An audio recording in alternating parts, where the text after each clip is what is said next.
All right, good day, good day, good day. Hey, we're back live in the studio again. My co-host Missi. Oh, Yeah, good yeah. morning. Last time I was on the show, I had a T in there. At least some people thought I had a T in there. Nah, They were like, you were "Oh, good. sorry, you sound like Miss T than Miss C." I'm like, all right, I tell my players like, "Hey, listen, I need more out of you," and then I'll say something. If you got time for girlfriends, they like girlfriends. I'm like, yeah, more. You young, right? You single. They're like, "Coach, I still just got." Well, you shouldn't have any. I'm like, your girlfriend should be your books and your athletics. I'm like, but again, I'm gonna make sure I put the in there. Well, I actually my last job, J-O-B job, my boss's name was Misty. Oh, really? And when they brought me in, they're like, "Well, can we call you Melissa?" I said, "Well, if you want me to answer to you, no, I won't hear that name." So I was called Missy, Misty, Misty, Melissa, Misty, Missy. So it didn't matter. Wow. So someone actually asked you to respond to like Melissa? Well, that's my legal name. Oh, okay. And they knew that. And they knew that. Yeah. You know, it's crazy because I got a friend that's named Candice, but she go by Candy. Yeah. Mhm. Or if you notice, like with the men, like I got a buddy that's named Robert, but he go by Bob. I'm like, or I got another buddy named James, but he go by Jim. Like, what is it? What the heck is going on? Well, I'm from the country. Everybody had a nickname. Missy's okay. Now listen.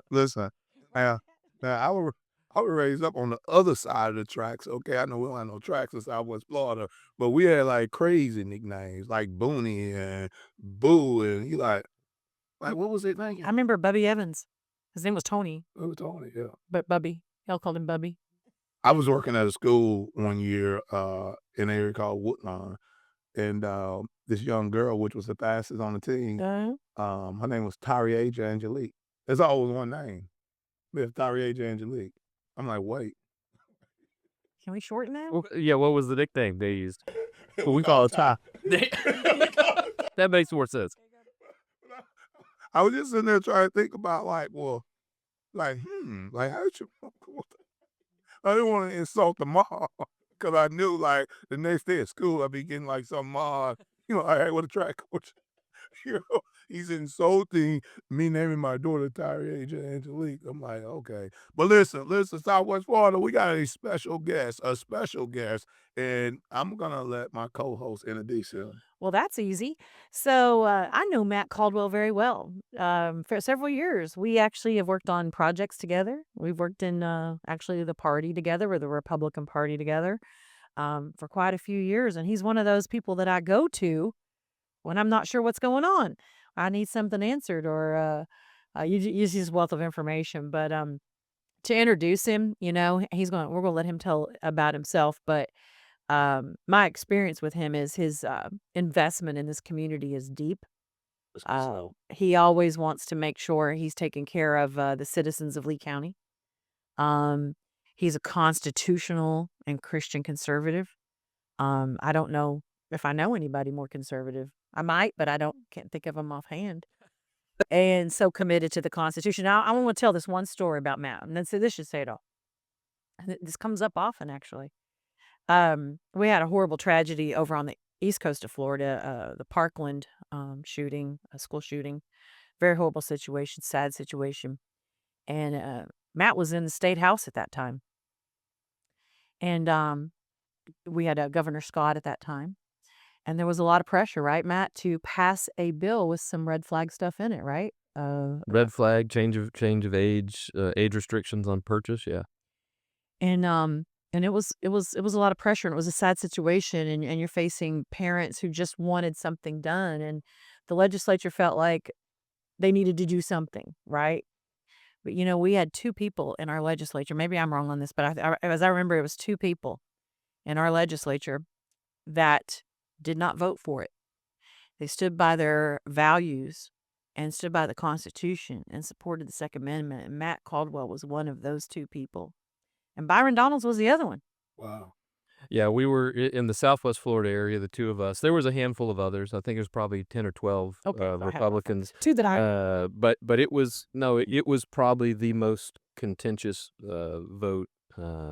It was a struggle, and you never want to. I don't wish that on anybody to have to be in that situation to respond. Certainly, first of all, to be in the situation of those parents, and I've met several of them after that, heard their story, empathize, sympathize, loved on them as best we could in their grief. But those are the moments that do kind of clarify for you what you believe, because Absolutely. it was a hard thing, and we paid a price. All of those that voted against it, particularly myself. I was in the leadership team. I was a full chair, part of the House leadership structure, and the way it works is you're not allowed to vote no on a major piece of legislation. You're expected to go with the leadership, and I lost all my appropriations for that year. It was a pretty rough time. But I'll say this: it's also was a learning lesson. There's a lot of us. I was elected to the House in the Tea Party wave in 2010. That class, and no disrespect, no ragging on the other classes, but I mean it was an impactful class. There will end up being 3 Senate presidents out of that class. You have a lieutenant governor came out of that class. Matt Gaetz was in that class. Greg Steube was in that class. Yeah, no, this was a class. Carlos Trujillo worked in the Trump administration. Wow. This was Doing some names. yeah, this was the crucible that we all cooked in. But I think if you poll that class, every single one of them will bring up the story Missy talked about. Whether they still think they should have voted for it or not voted for it. It was a deeply instructive experience in both directions about what you do when you're faced with a really difficult situation. And that's a lot of times we never understand. I think it's a playbook out of former President Thomas Jefferson playbook is that we are representation of people. A lot of times, we don't spend enough time envisioning if those shoes is what we had to walk in. If that's the journey that your family or you individually is faced with, what would you want people to think of you at that time? And a lot of times, I don't think we pause enough to reanalyze, the decision making process behind if that was me in those shoes, how would I love someone to support or assist me? And that's why we, that work in politics, we that work in public service, that's what we supposed to be in it for. And I think sometimes we miss that we run for office and we do the things that we do from political agenda because of the people that we are serving. And I think sometimes, and a lot of time I've seen things get voted up, I've seen things get voted down because of sometimes people have their personal motor operandi or their own personal ideology behind why they're doing what they're doing, but it's never about us as we're servants. Mhm. So we certainly salute you on that one. We're gonna bring Missy back in here in a second, but tell us a little bit about yourself. Because a lot of time we bring people in the studios and we don't really get the opportunity to learn a lot about them. We learn a lot about what they stand for. We learn a lot about what they do and what they've done, but we don't get the opportunity to learn a lot about the individual as themselves. Sure, sure. Yeah, I mean, look, I've been blessed with enormous opportunity. But just up front, the only thing, if you ask me, what do you want to see on my tombstone someday? Godly husband and father is the only thing I want to see there, because that's the only thing that ultimately matters, right? That's right. I've got a beautiful, wonderful wife. That we're only together because of Providence. I firmly believe that. And so I'm responsible for leading that household, and we've got a daughter that, I'm gonna do the best I can to launch her out into life, prepare her for what she's gonna have to encounter. And so that's what I'm gonna be called to account for before anything else. But we've had a great time. So my background, my family's been in Florida. This will be 199 years. They came to Florida in 1826. Uh, Wow. puts us, yes, we're in a very small group. Nope, is a long time. I didn't know it was that long. Yeah, yeah. So 7 generations, and I like to say that and $5 will get you a cup of coffee, right? But it does drive part of my passion about the state, right? We collectively have got 200 years invested here, and so I that's not to say that it's not just as important to hear everybody else's opinion. People that just got here a year or two ago Yeah. have as much stake as anybody, but it definitely drives my passion to make sure we represent that I represent what's going to take us into the future.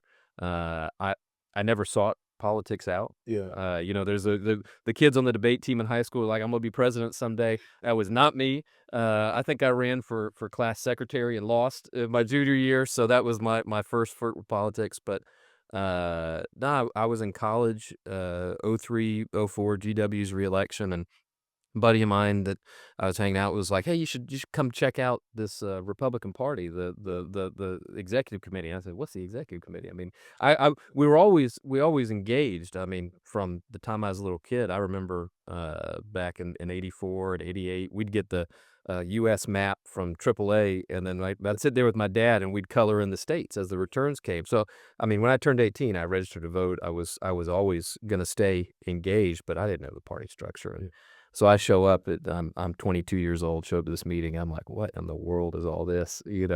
And I'm sure it was much calmer than it is now. well, no, actually yeah, I can now see with time, it comes in waves because '03, '04 was, Interesting. yeah, it was very disjointed. We were meeting downtown at the commission chambers, and everybody was arguing, and it was after that Missy knows Gary Lee, former congressman, helped kind of reorganize the party shortly after that, and that's a key part of it because he had a vision of involving everybody across the age range, and so I got a chance. He recruited me and a couple others, Jason Duke, Terry Miller, people Missy knows well. We were the vice chair, the secretary, and the treasurer. We're 25, 20, 28, 30, 32. Not the typical, particularly the old Republican Party. It was the old Republican Party, right? You got to think back 20 years ago now. Yeah. And but he engaged us, gave us opportunity to lead, and then the opportunities found me. I got recruited to run for the state senate in 2008. Was a crazy seat. That was kind of 50-50 East Coast, West Coast, kind of favored the Democrats by about 5 points. So it was a long shot. It was incumbent Democrat. And honestly, the state party apparatus, they just kind of wrote me off in September because it was the Obama election year. I mean, the wave was headed against us. They're like, we're not spending any more money there. But we didn't give up. And so another person Missy knows well, Chris Hudson, he was my assigned. The RPOF sent him down to be my staffer. He's just starting out at that point as well. Went on to be a director for AFP and now working on campaigns, working on Byron Donald's campaign. But it's just me and him in his little Ford Ranger knocking on doors. And we won Lee County. We won Charlotte County, basically tied in Glades. We only lost in Palm Beach. Oh, wow. And so it was still it's 10-point loss, but we surprised everybody. Nobody thought we'd win any of it. And then you're done, and it's like, all right, what's next? I don't know. So I just went back to work. Real estate appraisal was my career. And then in 2010, I'll never forget it. Gary Lee calls me up. It's Christmas of 2009. We're up in Tennessee, visiting with my grandparents, driving around, seeing some old property, old stuff there, family history and things. And Gary calls and says, Nick Thompson's not going to run again. Nick was my state rep. He'd been in for 4 years, and you can do 8 with term limits in Florida. So everybody just assumed he was going to be there another 4 years. But a judge seat had opened up, and he wanted to run for that. So open seat, and Gary says, you should run. And so I look at my wife, and I said, let's pray on this and think on it. I mean, it's the seat I've lived in my whole life. Yeah. I mean, if I'm ever going to really do this, it's going to be this. And so, we came home, we felt like God was leading us in that direction. The door was open. But we didn't have any of the infrastructure. I mean, yeah, we'd worked with the party in '08, but there was none of that this time. And so, me and Terry Miller, who's gone on to open his own consulting firm, but at that time he's working in the food industry, working at Cisco selling food, and he's like, hey man, I'll volunteer in your campaign. He ended up volunteering probably 80 hours a week. Wow. And I'm knocking on the doors, so we didn't have volunteers knocking. I wasn't paid staff. We raised a total of $18,000 for that primary. Wow. What year was this? 2010. It's the Tea Party wave, and we had an opponent, and he and I get along great now, but he raised like 150,000. I mean, they had one fundraiser. He had all the money he needed, and so everybody wrote us off again. There's no way this guy's got a chance to win. but I knocked on 5,000 doors myself, which just I figured it doesn't matter how much money anybody's got. That's right. If I stand on the doorway of every voter that's going to vote in this race, That's right. and Nothing better than a front porch chat. 100%. That's right. Nothing better. And understanding that you're not there just like this. The way you started this out. I'm not there to start telling them what I'm going to do. Yeah. I'm there to say, what is it you want done? That's right. Right? Because I'm auditioning to represent them, to be given, lent a piece of their sovereignty as free, independent people blessed by God with the ability to exercise their freedom. So they're lending that to me for a time, and so the first thing I got to do is stand on that doorstep and listen to what they have to say, what they care about. And at the end of the day, we won that race. Shocked all the political prognosticators, and it just kind of went on from there. Yeah. Wow, man. Man, that's very impressive. Because a lot of time, especially if we got a hot seat and we're gonna get into it in a second, but Congressional District 19, that seat is gonna be available here because Byron Donalds is running for it in the gubernatorial race. But that's one thing I highly encourage people. If you're gonna run, you gotta get out.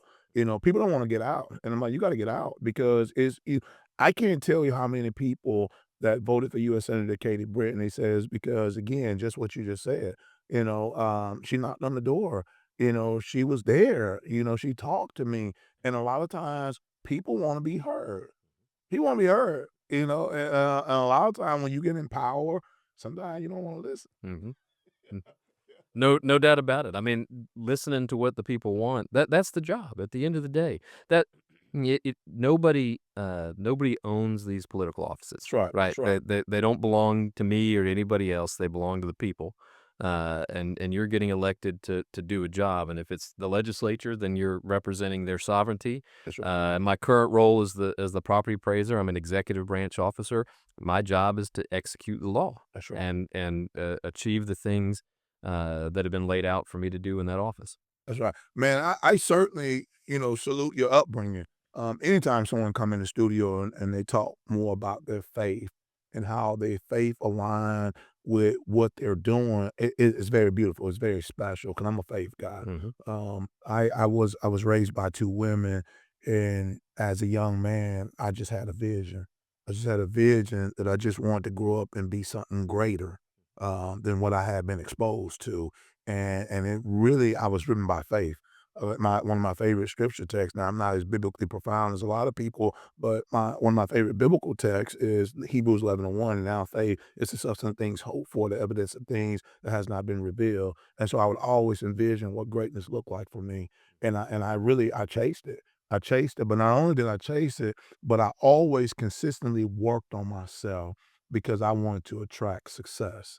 And I knew just with just stewarding my life that I would be able to attract success by being a good steward of my life. And so that's why, as a teenager, I was very careful. I was very precautious of the thing that I aligned myself with and the things that I allowed to come in my presence. So we certainly salute you. We salute you based off of your faith and that you're not afraid to talk about it because a lot of people are afraid to talk about it. So I salute you for that, and I salute you for what you've done in our community because that's a powerful piece. Because there's a lot of people who are out here running for office, and there's a lot of people who are in office, but some of them have personal agendas, and it's never about you if you're a true servant. So Yeah. we salute you. But I'm gonna throw it over to Missy, and Missy going now. Let me tell you, she hit harder than Mike Tyson.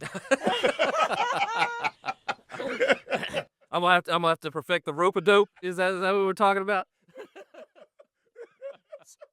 I don't know. We'll see, but I love being around great men, great faithful men, and thank you both. Love that. My husband, great man of faith, always reminded me I don't need to feed 5,000 people. I just need to bring the bread and the fish. Hey, yeah, I'm gonna say this, and I'm gonna give it back to you. Your husband is great. Let me tell you, when Byron Donalds did his announcement, and your husband, I seen him driving, and so I started waving at him, and he came and he picked me up. And when he came and picked me up, he took me straight over to VIP. I mean, I felt like I was like the king. You know, walking in, they were like, hey, he's going, and I'm like, man, this guy took care of me. Like literally, I mean, I had no problems. I'm like, man, hey, I'm like, whenever I have an event that you're a part of, I'm calling your husband. No, Javi's great, and he's been through it. Yeah. He's been through it and back, and definitely a testament to faith too for what he's going through. Yeah, I think a lot of one of my friends called me and said, "Can we call Javi our our rainbow, God's miracle?" Will he be offended by that? I said, "No, he's secure. He's fine. You can call him a rainbow if you want." Hey, it's 2025. He's a rainbow. Yeah. Oh, that's a shame. And it is I mean, biblical. yeah, it is. Though it is. I remember. Yeah. We were kids. That would. Yeah. Anyway, we all know it's going. Stop. Yeah. That's old. That's about 3 episodes. Right? Yeah. Yeah. Yeah, but I want to talk about some local stuff. So we have a couple of things I want to talk about, but first of all, how do you feel about the House decision yesterday on what is it, a referendum for single member districts to go on the ballot for the voters to decide if they want it in Lee County? I think it's a tremendous opportunity. So yesterday the state house passed a bill overwhelmingly, I think 94-11. Wow. That's going to call for a referendum in 2026 about how our county legislature is composed. Now it's got to go to the Senate next week.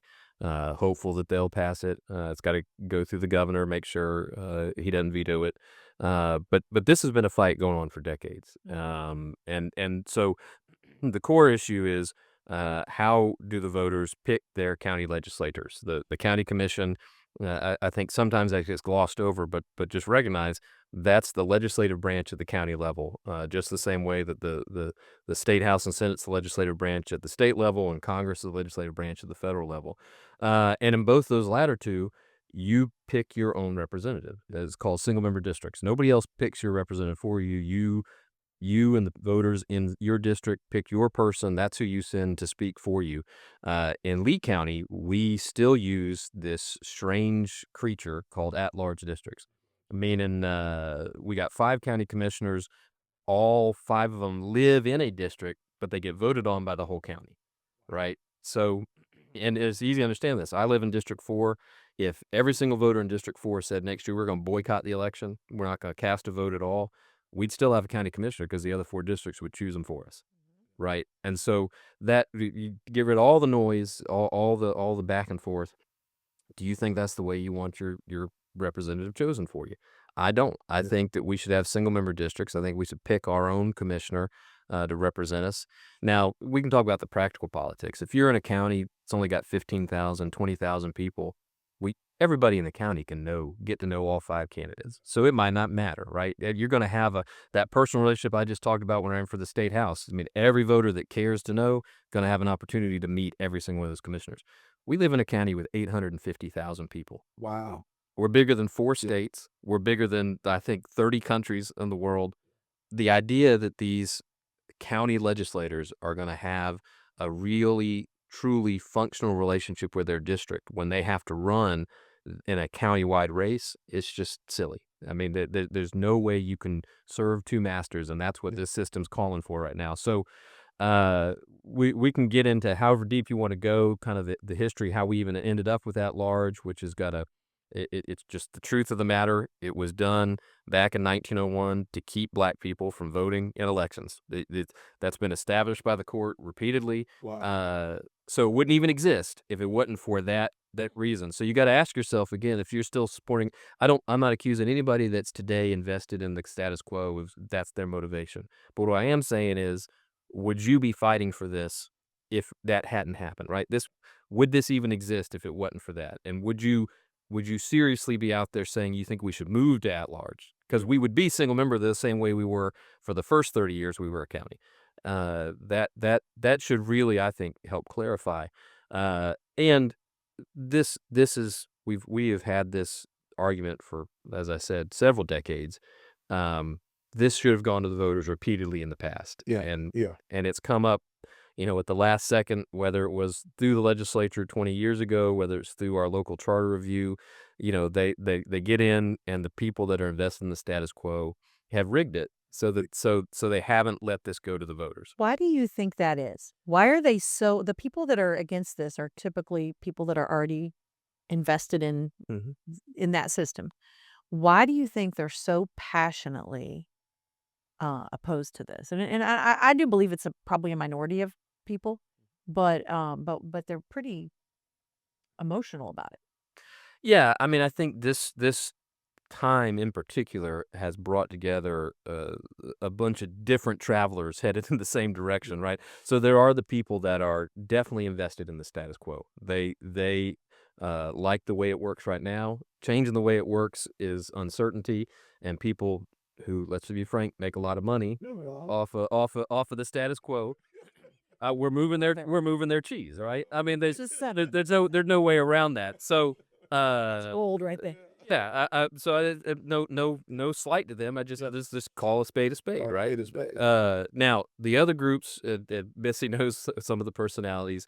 They're just obsessed. If I say black, they say white. If Yeah. I say up, they say down.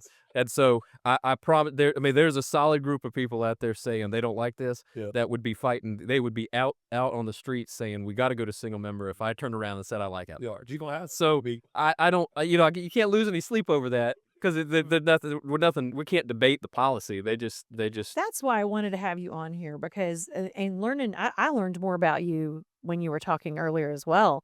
You've been here fighting for Lee County Yeah. and for a long time and for the citizens of Lee County. And I want people to hear that. Now some people aren't going to hear anything they don't want to hear, right? We know that. But I think there's people out there that need to know who you are and how hard you fought for this county and for this state and making things better for us. Um, the other side is going to say you're. I want to laugh at this a little bit. They're taking away 80% of your vote. Mhm. What do you say to that? Well, you've taken away 80% of something that's not real. Not I really. mean, we just talked about it, right? If I and all my other district voters, boycott and it gets chosen for us, Yeah. then it's not a real vote. It's not real voting. It's not a, yeah, exactly. And so, and so again, I don't really hear that particularly from this. I don't know. Well, I don't want to dice it up that way. I Who go to who's saying that? I go to all the club Yeah. events, so it's the people leading the other side. Yeah, yeah. Yeah, and I just don't think it holds water with anybody that thinks about it, seriously. I think it's a throwaway point. It got a little bit of traction, but once we started pushing back on the way I've just described it, Yeah. it illuminates it for most people that aren't already, aren't gonna choose a side based upon who their friend is instead of really looking at the policy. I tell you, you've changed people's minds. I don't know if you were speaking to realtors somewhere? Mhm. Yes, okay. So a good friend of mine is, very involved in that organization, and obviously the realtors have not been super supportive of this. Um, and she walked out and texted me and said, "I just heard Matt Caldwell and I'm now for single member districts." And I said, "Well, what did he say?" And she just said, "Putting our elected leaders closer to the people." Mhm. That's what it should be about anyhow. Mhm. And so that's what moved her. And as much as you can get out there, obviously, you should. Obviously now as a voter, as somebody that's been here, not nearly as long as you, but for 15 years I'm invested in this community. I live in Cape Coral, one of the largest cities in the state. By far the largest city in Lee County. And I thought it was kind of cool that Cape Coral determined elections for Lee County, right? Because I live in Cape Coral and I care about Cape Coral and I care about everybody, but I'm just saying that, Cape Coral's a priority for me, um, until I ran a countywide race. My God. A and when you have a candidate win 65, 66% of the district, but lose by 10 points because Cape Coral voted for the other person. Yeah. Yeah, and that's real. I mean, that's happened 14 times since I've been alive. In the last 45 years, 14 times, district picked person A. Mhm. The rest of the county said, "No, no, we're gonna choose person B for you instead." Yeah. And I mean, it's not and really none of those races are even close. It's just like Missy described. There's a clear choice in the district, right? The district is clearly saying 55, 60, 65%. We want this person that's our friend and our neighbor to represent us, and they get blocked by the at-large system. The other thing that's bizarre, and this isn't gonna, I don't know, this will influence as many of the folks who aren't involved in politics every day the way we are. Right. But what is so strange to me about this is this was and is a Republican issue. Yeah. If you look at the state of Florida's history, the Republican Party is the party that began to fight for single-member districts in the 1960s. That's right. We worked on it. So it used to be the state legislature was also at large. It was a multi-member. So you'd have a huge district and you'd pick 3, which meant, you as a local community, Lee County has twice in the past sued the state of Florida over not having single-member representation in the legislature. That's how hilarious it is that we've got kind of. I've never heard that. Yeah. Yeah. Back as Wow. I think in the 1972 and the 2002 census. Pascal teach you a lot. Yeah. Because you really lose touch with the people you're supposed to be representing. Of course. And they don't have a voice that echoes for them. How does that make sense? It's crazy. So the party worked on it and they forced the issue. They worked in 1982. The leadership of what became the Republican majority, Danny Webster, who's now a congressman, he was our first Republican Speaker of the State House. He got elected in 1980. He worked on getting the legislature to give up, the Democratic-controlled legislature, to give up the at-large seats for the State House and Senate, got a single-member district representation in 82, and a straight line then of conservative getting elected to the state legislature, and within 14 years, we had taken control, and it's been, skyrocket ever since. So, and you look at where we have fought over this issue time and time again, it's been a Republican-led effort. Yeah. So I'm just like I'm living in crazy town. When I walk into a Republican meeting and people tell me I'm wrong about this, I'm like, what did I wake up in bizarro world? Yes, it is odd. It is an odd thing that you have, staunch Republicans that don't want. Okay, let's say you're for the status quo, or you're for single member districts. I think that's fine, right? You have your opinion for whatever reason, but you don't want to give it to the voters to vote on it. Why is that? Because we're not ramming single member districts down anybody's throat. We're just saying, here, you get to vote on it and decide for yourself. So let me ask you a question. Well, we talked about it last week, especially going back to what you just said about we have the control as a Republican Party, but we talked about it last week on how many different layers of the Republican Party that we have. Oh, yeah, And sometimes it's evolved. when you're in a super red state in a red district, it's like we don't have no Democrats to go against, so we just go against. It's true. It is true. Yeah, I mean, We just attack each other. see, it happens. No, I mean, in some ways, and I've talked about it with my former peers that are there now, and they've got super majorities in Yeah. both chambers, particularly the House. And honestly, in some ways, I think it was better when they only had a slim majority, because then everybody had to be focused on the mission, right? No, absolutely. Yeah, and instead now, you got such comfortable margins that you can get in these other fights. But, there is something unique about American politics that we've evolved into just 2 parties. You go anywhere else in the world, by far, you're gonna find at least 4 parties. And if you go to Britain, you go to Germany, you go to Italy, you go to Spain, they all have Canada, they've all got 4 parties, which is much more reflective of kind of the matrix of how people think politically. Yeah. It's just here in America, we kinda everybody's gotta make a choice. And so, on the Republican side, we've always been a mix of fiscal conservatives, religious conservatives, and libertarians. And we got a great Venn diagram with overlap, but there's still some differences in those 3 groups, right? Let me tell you, And they are. and then God bless him, Trump just totally took that table, turned it upside down, and mixed it up, just set it back up, and said, "Okay, here's what it is," and everybody's got to find their place in that new paradigm. We're gonna make our way through, right? Yeah. Yeah, no, Well, going back to Trump, I think when Trump like shook the box, we got like 2 parties within the parties. You either got the old grand old party Republican, which is the country club Republican, or you got the MAGA Republican. So it's like which one are you? Yeah. And I think if you're not here or here and you're somewhere in the middle, I think you call a rhino. Oh, yeah. Well, listen, and it was tough. I mean, Missi remembers we went through it because we worked on helping Rubio get elected in 2010 in that race against Charlie Crist.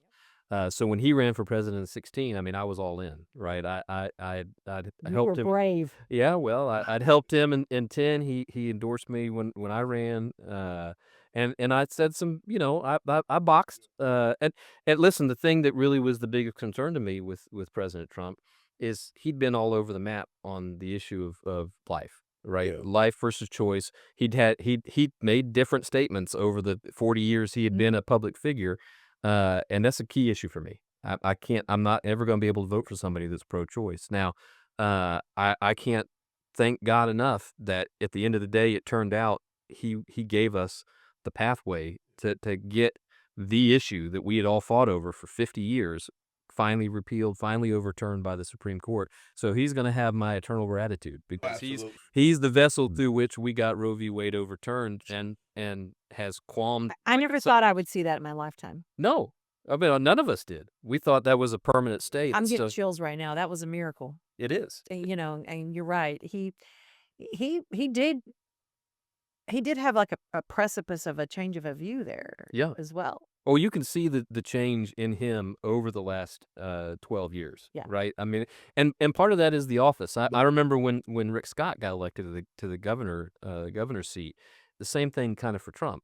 When the first political office you ever hold is the most visible political office, Yeah, I know, right? right? We're all gonna make mistakes. Like most of us that get into politics, we get to make our mistakes, and nobody really. I mean, maybe a couple of constituents said, Yeah. "Man, that was stupid," Yeah. but it doesn't get printed in the paper all day. Yeah. Yeah. Everything you do, every time you stub your toe or wall you bump into, but you can see for both of those men, how they have learned from that, grown, and particularly in the case of President Trump. I mean, he's made no qualms about it. His experience this last summer with the assassination attempt has totally reframed Yeah. his perspective. I think he was open to the idea of providence and a higher power and a purpose. I think he is convinced of that. He said it in Yeah. his inaugural speech. Sure. I mean, yeah, he said it. He said, Yeah. "God spared me." And it's genuine. I mean, you Gen- can see. You can Very see. genuine. I mean, I looked at some of this stuff approaching the resurrection week, and I was like, whoa. Yeah, I'm like, we got we got different presidents. Yeah, think about the last time a Republican president was that firm. I mean, they were just no qualms about it. He was celebrating Easter, and everybody knew it. And celebrating they wasn't the Easter Bunny Easter. He was celebrating Easter. He was. Even though he was sitting there coloring with kids. Did you see the video of him that he was coloring with the kids? Yeah. And then a little kid comes over and hands him his finished product. And he's, "Oh my God, you did a really good job with this." And the little kid wanted him to sign it. Wow. Wow. That's special. That is so And he's sitting there coloring his own paper. It was amazing. That's so special. So this is what I want to do. I want to take the opportunity, especially for our viewers and our listeners now. So if you could just summarize and what I want you to summarize for me, and I guess what I want to do is I want to drive down a couple paths here. You have number one, people who are for it, and I think we know very well why it makes sense. And then I want to just angle the people who are not for it. But I want to be devil's advocate for just a moment and look at, okay, we got our pros here. But when you look at the cons of the people who are not for it, like, what would you say to those people? Like, I mean, sometimes, quote unquote, you're like, I can't believe you think like this, but you do think like this, but I don't understand why you think like this. So, I mean, is there anything that comes up on maybe a con that someone can say, that's why I don't want single member district. And I get sometimes, quote unquote, we hear about the establishment and we hear about, oh, on this side of it is favors here, but it don't favor here. But if you put it in the hands of the voters, then it shouldn't even matter, right? Yeah, at the end of the day, the voters are the ones whose sovereignty it is, right? So they get to choose. But look, the strongest point that I'll grant the other side is that there's big issues the commission deals with, Yeah. and so we've got one of the biggest airports, fastest growing airports in the country. We've got the interstates, we've got hurricane response, right? So these are big picture items. Yeah. And having that countywide perspective is important, right? If you're only thinking about the street lights on your local street and you're not focused on what's happening from Boca Grande to Big picture. Bonita, from Alva to Fort Myers Beach, all right, maybe you're missing something. Now, that argument had convinced me to support the hybrid method. It's what we use for our school board. The voters approved that back in 2014. So we do 5 single and 2 at large, and it's kind of you kind of get the House and the Senate perspective, right? That's the idea behind the House and Senate, both at the state and federal level, is you represent different sizes of constituencies, so you're bringing different perspectives to the question. At the end of the day, the voters, the majority of people that came and spoke about it, the delegation, the House and Senate members that are considering the bill, they all concluded that 5 single was the only thing they wanted to put to the voters to choose this time. They'll have the ability, if they want to add some at-large seats, they can put that in a referendum. The county commission can put that on the ballot. Charter Review can put it on the ballot. But yeah, that's probably the strongest thing that I would say gives some kind of credence to the countywide perspective. But I think I just don't think it has the strength of the argument. I mean, No. you need to have the person choosing how the money's going to get spent on the project's going to get spent on needs to be invested in what's going on up and down their street. Yeah, yeah, and then you got the people too, and I've heard this a lot being in the community, that they agree with going to single member, but they're afraid to talk about it. Yeah. I mean, why? Well, they're vicious. Some of them are vicious on the other side. Yeah, Oh, yeah, that's where I knew we were. I've been in enough fights on political issues.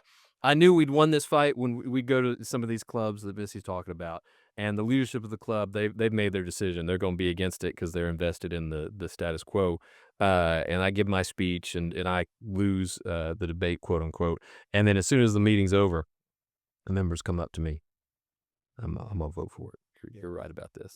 And once that happens at a meeting, every single meeting, and the regular people in the club, the ones that aren't out, saying something every single time, and the majority of them start coming up to you and telling you that, I know a movement when I see it. I've been involved in them enough, and I think we're going to be in good shape for when the vote comes up. and some people go ahead, Missy. So I was just gonna say, some people can get so comfortable that you could be comfortable going in the wrong direction. That was It's just comfortable. that was me with the at-large district. I was comfortable because I lived in the city that had a lot of influence on making the decisions for the Sure. county. Yeah. So If you wanted to win, you had to win Kit Coral. yeah, that's my saying. Yeah, I say to everybody that comes to me and wants to run for office that would include a congressional district or a countywide seat.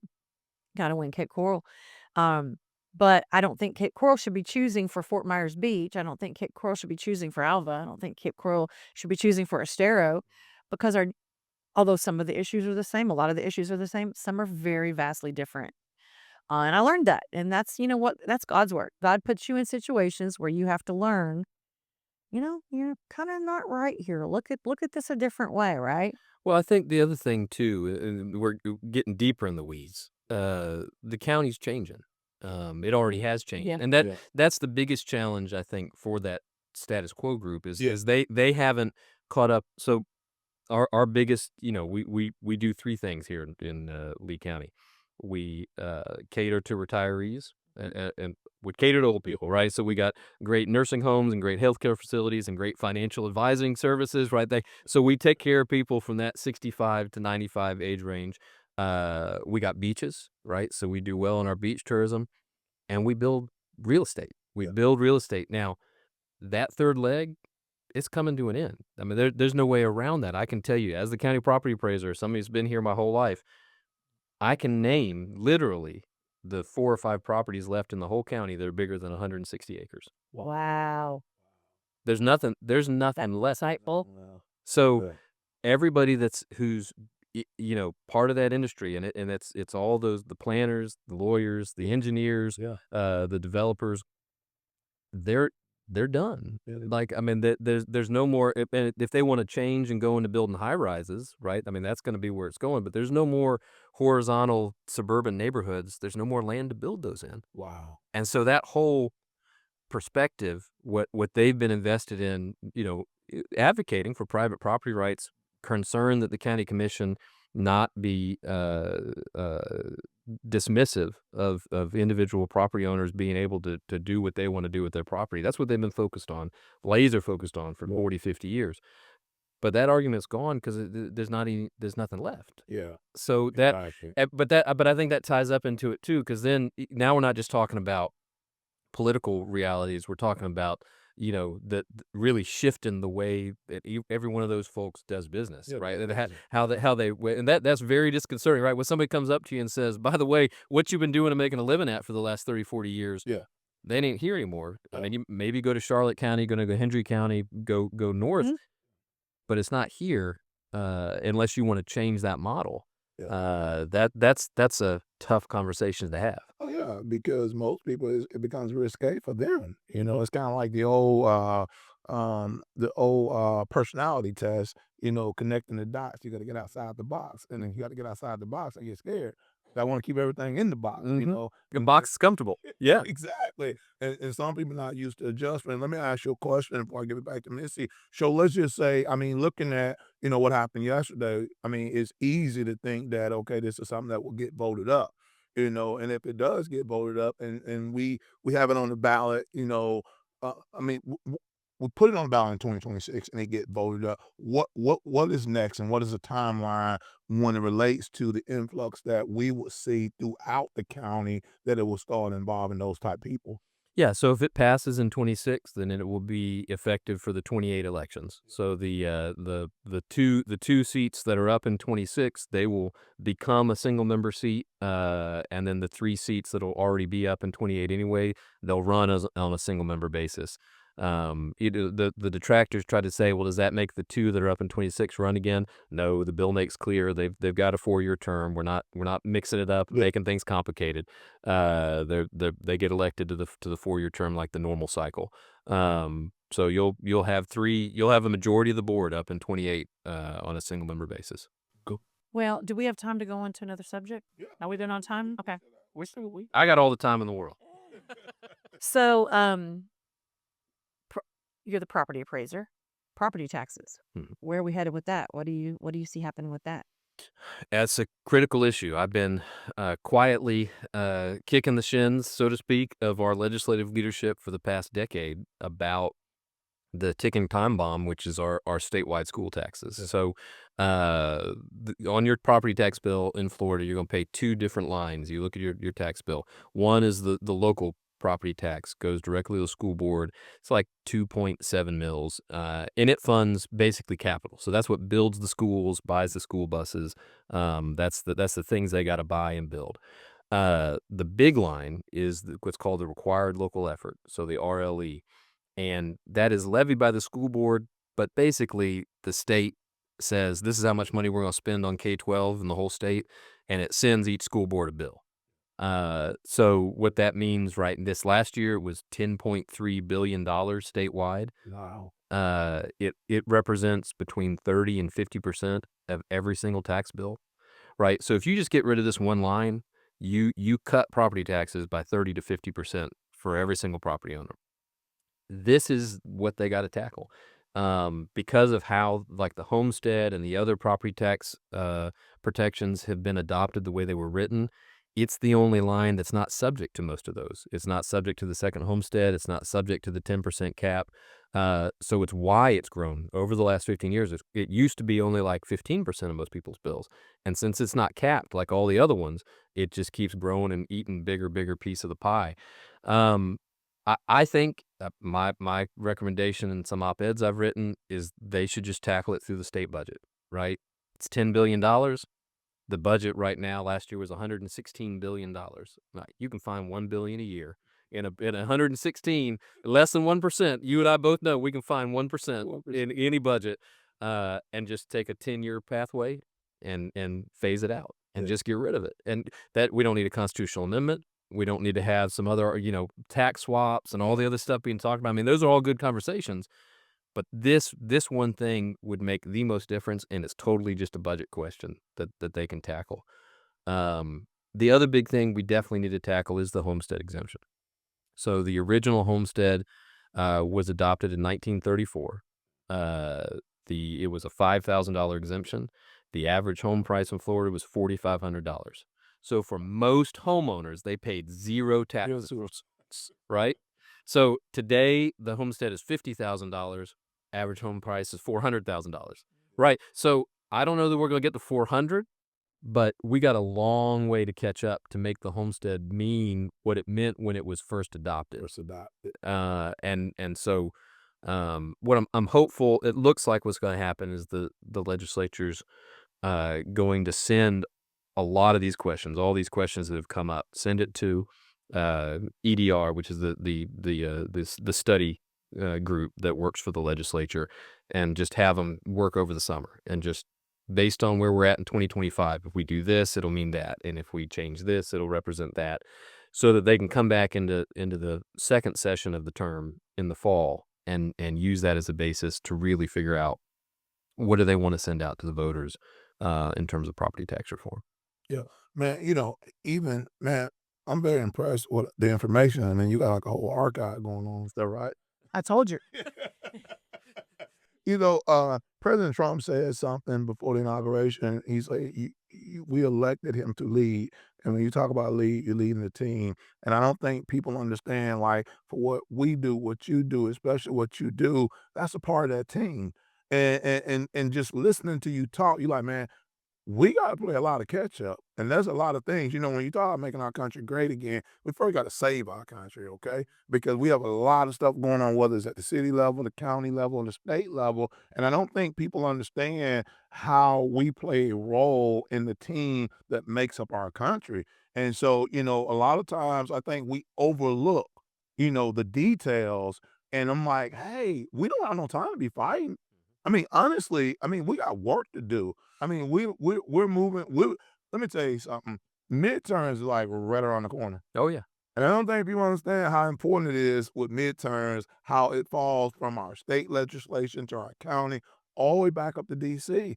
And when you talk about now, yes, we have the House, we have the Senate, but if we don't go to work in our cities, in our counties, we're not gonna stay Yeah. on top. I mean, we got a long ways to go, man. Yeah, I listen, I try to I talk about this next point and not have it be like, "Oh, the world's coming to an end." Yeah. But we just need to wrap our minds around everything about our economy is going to change in the next 20 years. So, from 1750 till what'll probably be 2050, every single day, there were more people on the planet than the day before. Yeah. Since the Industrial Revolution, we've just been on a straight up curve from 1 billion people to now somewhere around 9 billion people on the planet. Come 2050, we're gonna start to shrink. I mean, you're gonna have less people. So, I don't know what that's gonna mean, particularly for Lee County or Florida or the United States. What I do know is going to be different. It's gonna be different than, if you decided to open a business in 1950, even if it was a bad business, there was more people gonna be alive tomorrow, so if you made bad widgets, somebody's gotta buy a widget. You could find a way to make money Find new and customers, yeah. find new customers. That's not gonna be the world we're in, and so I look at that coming at us over the next 20 years, and I look at a federal budget that's 30 trillion some odd trillion in Yeah. debt, structural deficits. I'm hopeful. Man, nothing would make me happier than to see President Trump and the Congress figure out a way to actually tame that beast. Yeah. Yeah. But we can't have that be our only bet, Yeah, I know, right? right? So living here in Florida, living here in Lee County, every day when I get up and think about what's the policies I'm gonna work on, it's about making Florida and Lee County as resilient as possible for the change that's gonna happen whenever probably that debt gets called in a Yeah. way that's gonna we're just nobody's ever seen that before, nobody's ever done this before, right? And it's like that line from Ghostbusters. I guess they don't build it like they used to. Nobody ever built it like this, right? Yes, yeah. We gotta get our house in order as best we can because there's gonna be some tough times, and if we make sure that we're not over leveraged, that we're putting ourselves in the position to excel in what we are good at, then I think and I'm hopeful that we'll be able to weather that storm, whatever it looks like. Man, it's interesting that you talk about there's more people and how those dynamic work because I was just doing this research last week where it talked about like every day there's an average of 175,000 people that leaves this earth, but there's 500,000 babies born every day. I'm like, whoa. Like, what do you do when you got 500,000 lives coming? And I know that's global. That's not Yeah. just America, but I'm just still, putting it in perspective. You like, there's an average of 175,000 people dying per day, but there's a 500,000 babies born. You like, that's a lot. Yeah, it is for sure. And that's really the question everybody so when we look at the global statistics, I mean, Italy, Spain, Japan, South Korea, they're shrinking. I Yeah, mean, they're Yes. where all that population is happening. It's happening in India, yeah, it's happening in, Nigeria and Kenya, and because they're big, right, they between the 2 of them, they got 2 billion people, I think, between the 3 places I just talked about. So when they have babies, they still make yeah, a lot of people all of a sudden. But one day, if they'd be the first time it hadn't happened in the last 200 years. At some point, they're gonna hit a level of quality of life that they stop having 5 kids and they start only having 2 kids or 1 kid, and it happens quick, yeah. It's right? quick, right? And so that changes the whole trajectory. I think our path forward as America is to continue to be the place where you want to go, where you have to go to be the most successful that you can, right? We can't give up that position because we'll win in that world because we're going to continue to have people move here who want to be successful, who want to invest in the American dream, and we want Florida and Lee County to be a microcosm of that, right? That's right. We Absolutely. we want somebody to wake up and say, "I'm gonna move to Florida. Where do I wanna go?" And decide that Cape Coral's the place to go. A place to go, man. Yeah. And we, we love our life in Cape, and we're proud to be a part of this state, and the people like you guys and others that's in this county, man, the gratitude that I have to know that okay, I moved somewhere where 9% of the people align with me and I align with them because of our core beliefs and our values. So, I appreciate you guys for even allowing me to come into your state in your county. I mean, because a lot of times, people never look at it like that. Mm. I have people where I'm an alumni in college. What I love about when I go back to San Diego State, the young men that they really honor us. And I'm like, you don't have to, but they do because they're like, hey, you guys are the giants. You guys are the ones that paved the road for the new Coliseum, for the new practice facilities, and for the new weight room. But it makes you feel a certain way. And so I always tell people when you come into someone's state, when you come into someone county, you come into someone's city, humble yourself to a place where you pay homage to the people who paved the road in order for you to have a platform that you have. So again, man, I don't words will never express my gratitude because I see a lot of people that move into this state, and I know we'll call transplants, okay? But I see a lot of people come in and they take a radical approach, and I'm like, hey man, there's been some people here before us. Mhm. Let's find out who those. I love that you say that actually because I was thinking that I was driving back from Hardy County last night and I'm, country roads and all that, and I love country roads. I was raised country roads, Kentucky. but I'm thinking, we're going to have you on today and I'm thinking of all the things, you've done here. Um and obviously we're going to have a lot of people on this show that have done some great things. And I love that you think that, but most people don't think that way. Uh, some people actually go so far as to come into the county and try to find everything wrong with it. And it's kind of like, okay, we do have things that are wrong. We do. And we're going to talk about those things too. But this is a good place. And there's a reason why we moved here. There's a reason why I moved here 15 years ago. I'd been visiting, obviously my son had moved here. My mom and dad had moved down to Naples from Kentucky, and my aunt and uncle lived out on Captiva, and I'm like, well, this is nice. I'm ready to move from Miami to here, right? Well, there's a reason it's nice, right? And we all want to keep it nice, right? We understand we gotta grow, we gotta do some things different, but pay respect to the people That's right. That's who right. help get it this way. Don't just come in here and bash That's right. folks for doing their best by the Yeah. citizens of Lee County. You can criticize. You can criticize. You can say, "Look, I don't think that's right," and that's fine. Folks like you will have that conversation.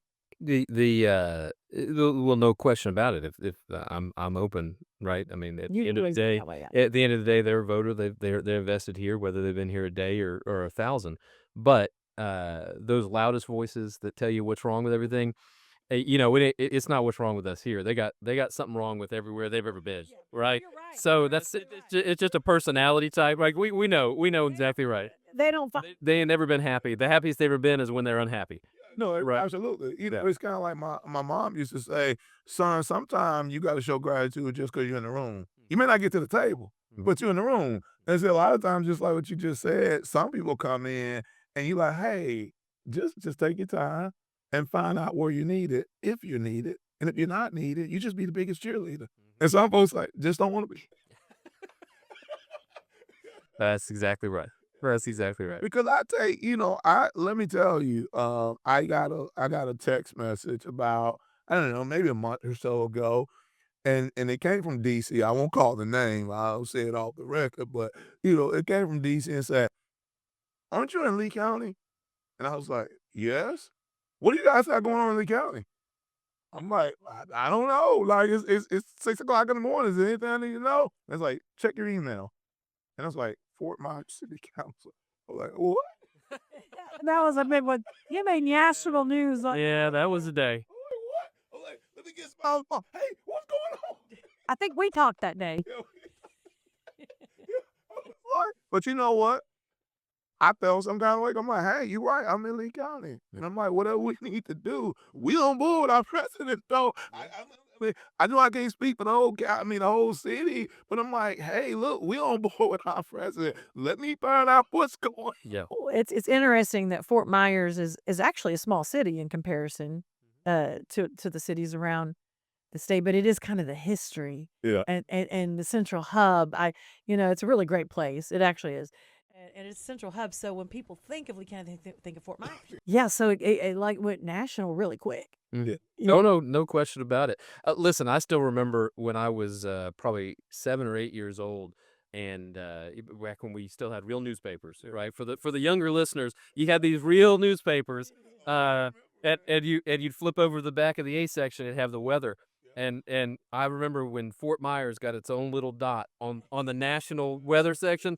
And so I knew I lived in a real place because now, because growing up, there was, there's nothing. It's Tampa and Miami. I guess I don't live anywhere because it doesn't show up on the national map. Yeah. But yeah, I mean, people know this place now, and they're not going to miss it when something like that happens, particularly in a community like ours. I mean, we were. We're a conservative bastion. Yeah. During COVID, we were the largest county in America that did not shut down after the first 2 weeks. Yeah. We reopened and never closed again. And that was a big deal to at that time, 750,000 people. Wow. And if you look at up above us and below us, all throughout the country, look at the policies. It was really, really. I mean, we know the biggest communities tend to be left of center. So we're already kind of on an island. We're kind of unique to be as big as we are and as conservative as we are. But then to stand up on that issue when it was so easy for everybody to just. I got to give credit to, Lee County, but our county commissioners at that time did not cave. Yeah. They did not cave. And I've got to give them credit for that. Yeah. You might not like one policy or the other, but they did not cave on that. And they were under pressure. I could They were under pressure. Plenty of conversations Mhm. one-on-one with several of those commissioners. What do you really think so? I said, look, man, you don't. The first principles, you don't pass a law you're not willing to enforce. Yeah. The sheriff's not going to go out and arrest people because they're going to the beach Yeah. or they're going to shop at Publix. And so all you're doing is worsening. You're degrading the impact of the law. You're making a mockery of it if you say you can't do this, but you're not going to actually do anything about it, right? Yeah, exactly. So that's like a first principle. But then, come on, like people, your constituents want to be free. So you also get back to you represent their sovereignty. Do you think the majority of the people in this community want to get locked up in their house? Yeah. The answer is no. No, yeah. And I can imagine you guys probably was overpopulated then, because I know people even in DC, Maryland that was coming to Florida, and I was like, you going to Florida for what? We had no mandates. I know a municipality did. I think Fort Myers Beach did briefly a mask mandate. We made fun of, you're gonna make people wear masks on the beach. And there was the memes of the people with the tamer right here, Yeah. But I think that maybe lasted a week or two. Yeah, they realized that and then was we were over it. enforceable, like you just said. Yeah. Well, it was strange. I mean, because that was living here. Yeah. And then I'd travel for some business or some politics thing somewhere else, and I'm like, "Wait, what do I gotta do?" Yes, Like, it yeah, happened to me. yeah, you'd be crazy. We just go But on vacation to North Carolina for a couple weeks to the mountains, and then you get everybody's wearing masks at the grocery store, and I'm going, "What's wrong with y'all?" I remember you just get so used to we live here in such freedom, and I just went up the road to Tampa and walked into the, just like a normal person, walked in, checked in, went up and down the, elevator, came down, wasn't paying really attention, was going to get something to eat, and the guy's like that, and I'm like, "Oh, everybody's got on a mask." Everybody on the mask. Yeah. Yeah. I I don't hated wanna wear flying. one. I I don't hated wanna Oh, flying. yeah, Oh yeah. my God. I Yeah, hated yeah. flying. Yeah. And it was so crazy because like even just sitting there with a mask, I remember having to cough and I'm like, Oh, yeah, yeah, yeah. Yeah, you catch a little coffee in your throat, and you're like, "Oh, they're all" We had an interesting town hall Monday night, or with our congressman. I and not to even go there, but I remember we had a obviously we had a LCSO was there and we had some great, law enforcement there and keeping everybody safe. It was all good at the end of the day, but I remember the questions that were coming in, to be asked. One one of our law enforcement came up to me, I will not name obviously. Now I understand the questions I heard y'all going through. There's people out there with masks on. It's 2025. no, at the Byron's announcement, the people was out there like doing all the They were protests. wearing masks. So, why you guys wearing masks? And then oh, they protest. But you know what I say? It's not because of COVID. They go, "Oh, don't they know COVID is like not a thing?" And I'm like, "Well, I don't think it's about COVID. They don't want anybody to know who they are." Yeah, It's, yeah. he's That like, make it. Yeah. because they're getting paid, so they don't want anybody to know who they are. No doubt. No doubt. Well, Matt, it is if I had one last question, so many generations here in Lee County, um, what would you want to see next here in this county? I love that question. Yeah, what would you want to see next? Everybody act right? Yeah, I mean, everybody just stop acting a fool, or let's get along. No, we do need to we gotta focus on what we do well, right? Yeah. So, we are in Florida's economy, we're unique. If you go over Tampa, Miami, Lauderdale, Jacksonville, they all have an industrial port. Yeah. We're some of the biggest ports in the country, so a lot of jobs that come from shipping in and out, right? We don't have an industrial port. That's right. Orlando's the other major metro. They got the best theme parks on the planet, right? So they're gonna have the economic engine of that kind of tourism. I don't go there because they're woke, but okay. Well, yeah, this is we can get into multi-generational Floridians and our relationships with the theme park world, but we don't have that either, right? What we got is the beaches, and we've got servicing the retirees, Yeah. and so we let's not take our eye off the ball. Yeah. That's what we gotta do. So, Missy remembers I was a major opponent of the sales tax increase for the school board to fund, their capital projects because we don't have those other things, right? We need to make sure this stays more affordable than the other major metros because that's what we offer. Yeah. We offer the place where life is quieter, life is simpler, Mhm. and life is less expensive.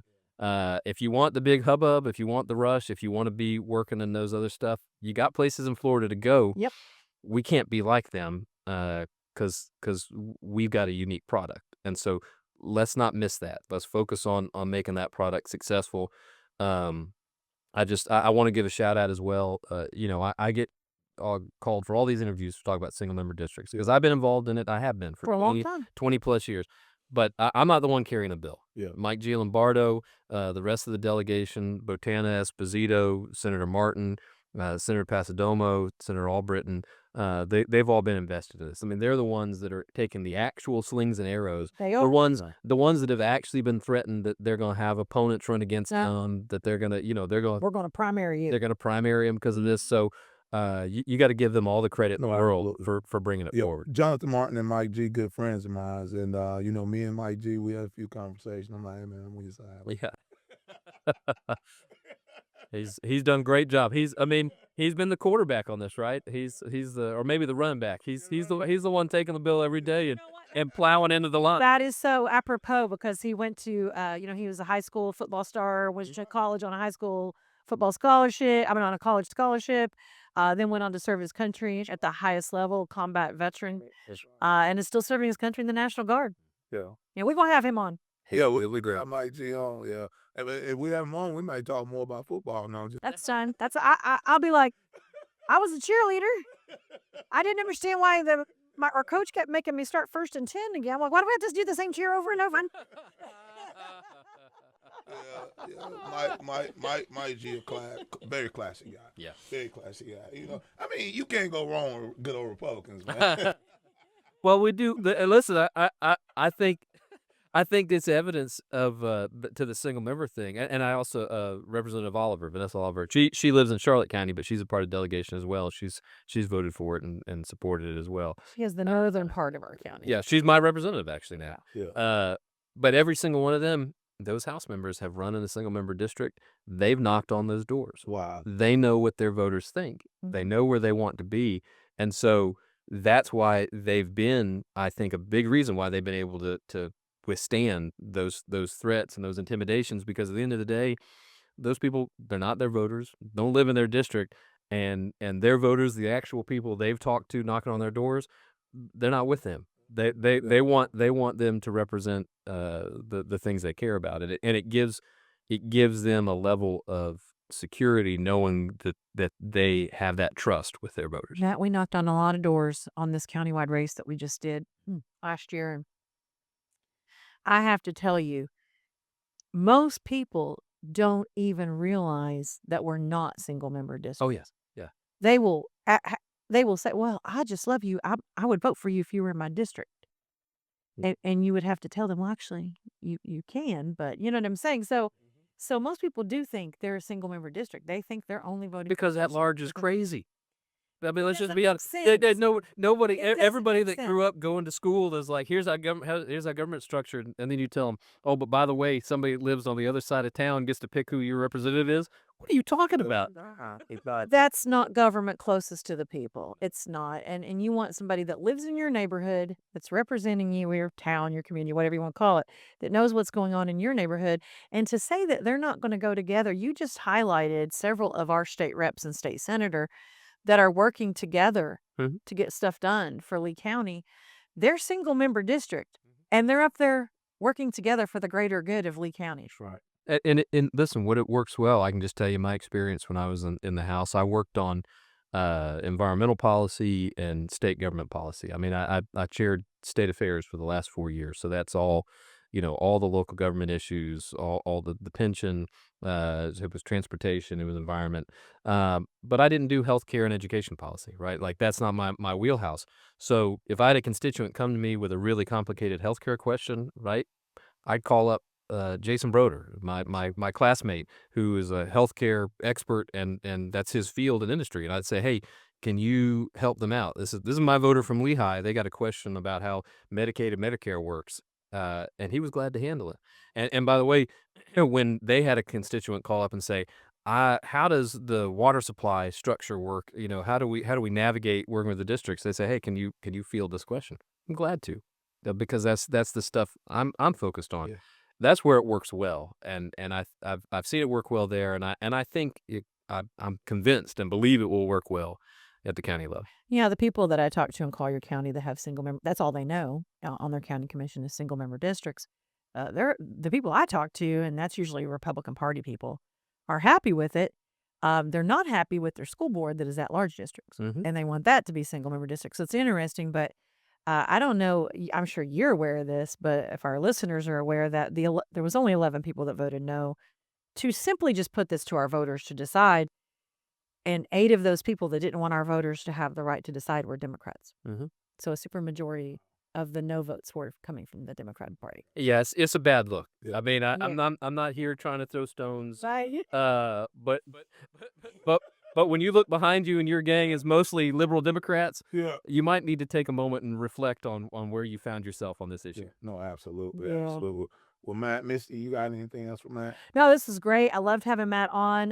We're going to do a lot more of this, just so our listeners know. We're going to be Absolutely. digging into, if you like digging into policy and stuff like this, and what's going on in Lee County, what's going on in our state, and even what's going on in our country, because it all comes down to the community, right? This is our community. Mhm. It's what we're here for. And if y'all have ideas of what you would like us to tackle, we would love to hear those as well. So we probably know an expert and someone that's closely involved in that. We'll bring them on and get your questions answered. Absolutely. Well, Matt, is there anything else you want to say before we end the show? Oh, this has just been fantastic. I love it. I love having a real conversation. That's what it's all about. Yeah, you know, you gotta get good. You gotta get good at the 30-second and the 1 minute. I still remember that training when I first ran for office, getting yelled at by Chris Hudson. That's too long. That's too long. You gotta land. Too many words. But man, I just think about how much greater it would have been back then if the podcast revolution had happened 10 years earlier. Because I love this format. Yeah. All right, we just have a conversation. Well, this is a unique format that he brought to the table. Because I've done this before, and we had our structure. Yeah. Oh, now at this time we're gonna do this. No, this is great, right? So it's new to me too. I love it. Yeah, if people comfortable, they'll talk. That's right. That's right. And you'll find out what they really think. Yeah. Yeah, you can pretend that you think something in a soundbite, but you can't hold that up in a conversation. Right. And we want to grow into being the show where people come for information.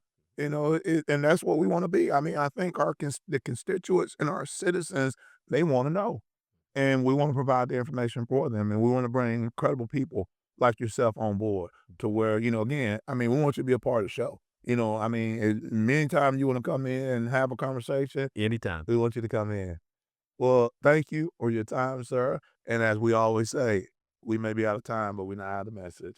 We'll see you guys the next time. And I'm very confident that we can rebuild our country and our communities one child and one family at a time. That's it.